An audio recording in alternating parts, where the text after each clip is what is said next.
안녕하세요, 태구입니다. 안녕하세요, 최코입니다. 오늘은 아빠 육아휴직이 아빠와 아이에게 어떤 긍정적인 영향들을 미치는지에 대해서 제가 육아휴직을 1년간 하면서 실제로 경험했던 사례 위주로 말씀을 드리려고 해요. 현재 육아휴직에 대해서 고민 중이시거나 육아휴직을 하기 위해서 준비 중인 아버님들께서 보시면 좋은 참고가 될 수 있을 거예요. 그럼 서론 없이 바로 본론으로 들어가 보도록 하겠습니다. 먼저 첫 번째는 아이와의 유대감 상승이에요. 이 부분이 사실 어떻게 보면 당연한 부분일 수도 있는데, 저 같은 경우는 처음에 육아휴직을 시작을 할 때 회사에 3개월 정도만 얘기를 했어요. 근데 막상 그 3개월을 지내고 보니까 생각보다 그렇게 긴 시간이 아니더라고요. 이제 그 3개월 정도를 보내고 나니까 그때 돼서야 아이의 특성이나 성격 이런 걸 알게 되더라고요. 아이가 뭘 좋아하는지 뭘 싫어하는지 그때서야 알게 됐어요. 저는 사실 더 알아가고 싶었던 것 같아요. 그 3개월이 어떻게 보면 저한테는 육아휴직 1년을 다 쓰게 된 또 다른 계기였던 것 같고요. 아빠가 육아휴직을 하면서 자연스럽게 아이와 같이 지내는 시간이 늘어나요.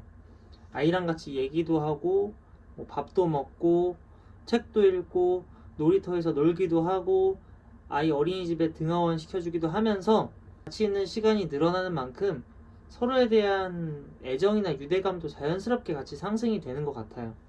아빠들이 아이랑 멀어지는 이유가 회사를 다니다 보면은 자연스럽게 야근도 많아지고 그렇다 보면 늦게 집에 들어오다 보니까 아이랑 적절하게 유대감을 쌓을 만한 시간조차 없기 때문이거든요. 저 같은 경우는 아들이다 보니까 에너지가 엄청나요, 정말. 그렇다 보니까 정말 덥거나 추운 날이 아닌 이상은 대부분 밖에서 뛰어놀거나 놀이터를 가서 놀았는데, 그 과정에서 유대감이 좀 많이 쌓인 것 같아요. 단적으로 육아휴직 하기 전이나 육아휴직을 하는 과정에서는 아이가 저랑 안 자려고 했어요. 보통 아이들이 잘 때는 엄마를 찾는 경향이 강하기도 하고, 그때 당시에는 또 저랑 아이랑 유대감이 거의 안 쌓였을 상태였으니까. 근데 1년 육아휴직 사용하고 나서, 그러니까 지금 기준으로 말씀드리면 아이가 잘 때 엄마랑 아빠를 찾는 비율이 비슷해졌어요. 어떨 때는 아빠인 저랑 더 많이 자려고 하기도 해요. 저는 이런 결과 자체가 육아휴직을 하면서 아이와 서로 간에 쌓인 유대감 때문이라고 생각을 해요. 개인적으로. 긍정적 영향 두 번째는 심리적인 안정감 확보예요. 짧게는 3개월부터 길게는 1년까지 그 사용 기간에 따라서 조금씩 달라지겠지만, 아빠는 육아휴직을 들어감과 동시에 회사를 다닐 때랑은 상상도 할 수 없었던 여유로운 시간이라는 게 생겨요. 직장인들 약간 그런 로망 있잖아요. 그냥 지금 하는 일 다 내려놓고 어디 햇살 잘 드는 카페 가서 여유롭게 커피 한잔 하면서 책이나 좀 읽고 싶다. 그런 로망이 이제 육아휴직을 하면서 동시에 현실이 되는 거예요. 매일 바쁘게 출근하고 일에 치여 살면서 녹초 다 돼가지고 퇴근해서는 밥 먹고 씻고 아이랑 좀 놀아주다 보면 9시, 10시 되는 그런 일상이랑은 전혀 달라지는 거죠. 말 그대로 아빠한테는 시간적인 여유라는 게 생기는 거고, 회사에서 받는 스트레스 자체가 없어지기 때문에 자연스럽게 심리적으로도 훨씬 안정이 돼요. 저 같은 경우는 육아휴직을 쓰는 1년 내내 평소 출근보다 1시간 정도씩 늦지막히 일어나서 아이랑 간단히 아침 먹고 걸어서 아이 등원시키고, 그리고 나면 하원시키는 시간까지 도서관 가서 공부도 하고 보고 싶은 영화도 보러 가고 여유있게 세차도 하고 혼자 쇼핑도 하면서 저만의 온전한 시간을 즐겼어요. 그렇게 주어진 여유 시간을 어떤 속박이나 구애 없이 사용하다 보면 아빠가 아이한테도 정말 큰 영향을 미치게 돼요. 어떤 측면이냐면, 저 같은 경우는 크게 두 가지였는데, 하나는 정신적으로 회사에서 받는 스트레스가 없어지다 보니까 평소라면 아이한테 화냈을 일도 한 번 더 생각해서 화를 안 내고 타이르게 되더라고요. 또 다른 하나는 혼자만의 시간이 많아지니까 그때 아이랑 하원 후에 그리고 주말에 뭐 하고 놀지에 대해서 계속 생각하게 돼요. 그렇다 보니 평소 회사 다닐 때는 뭐 시간적 제약 때문에 할 수도 없었고 일상에 치여서 생각할 수도 없었던 것들을 아이랑 같이 함께 하나하나 하게 되면서 시간이 지날수록 아이에게 아빠는 심리적으로 안정을 주고 만족을 주는 존재가 되어가는 거예요.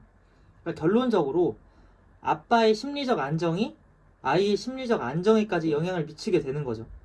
세 번째는 제가 육아휴직을 하기로 마음먹었던 결정적인 이유이기도 한데, 내 스스로에게 그리고 아이에게 육아휴직을 하는 기간 동안은 특별한 아빠가 될 수 있다는 거예요. 특별한 아빠가 뭐냐면, 제가 방금 전에 앞서 말씀드린 첫 번째랑 두 번째 영향은 아빠가 기본적인 육아에만 신경을 쓰면 시간이 지남에 따라서 자연스럽게 따라오는 것들이에요. 근데 제가 지금부터 말씀드릴 이 세 번째는 아빠가 어떻게 하느냐에 따라 달려있어요. 물론 우리나라의 기본적인 분위기 자체로만 보면 육아휴직을 쓴다는 것 자체만으로도 어떻게 보면 특별한 아빠가 될 수 있는 건 맞아요. 대신 제 개인적인 생각으로는 그 기간을 조금 더 아이에게 맞춘다면 더더욱 특별한 아빠가 될 수 있다는 거예요. 저 같은 경우는 제가 좋아하는 거랑 아이가 좋아하는 거를 접목시켰어요. 이를테면 이런 거예요. 그 육아휴직 하기 전에 와이프랑 우리 나중에 휴가 길게 내서 뭐 캠핑카 하나 빌려가지고 애기랑 같이 전국 일주 비슷하게 한번 해보자 라고 우스갯소리로 같이 얘기를 좀 해본 적이 있었어요. 그만큼 저나 와이프나 서로 여행 다니는 걸 워낙 좋아하고 그걸 저희 아이한테도 경험시켜주고 싶었던 거죠. 그래서 제 초반 영상을 보시면 아시겠지만 육아휴직을 시작하고 4개월 정도 뒤에 아이랑 둘이서 5박 6일로 국내 여행을 다녀왔어요. 제가 좋아하는 여행이라는 분야를 육아휴직이라는 아주 좋은 기회를 이용해서 아이가 좋아하는 동물이랑 곤충 관찰, 바다랑 자연 체험 뭐 이런 걸 시켜주면서 아이한테도 그리고 저한테도 특별한 추억을 만든 거예요.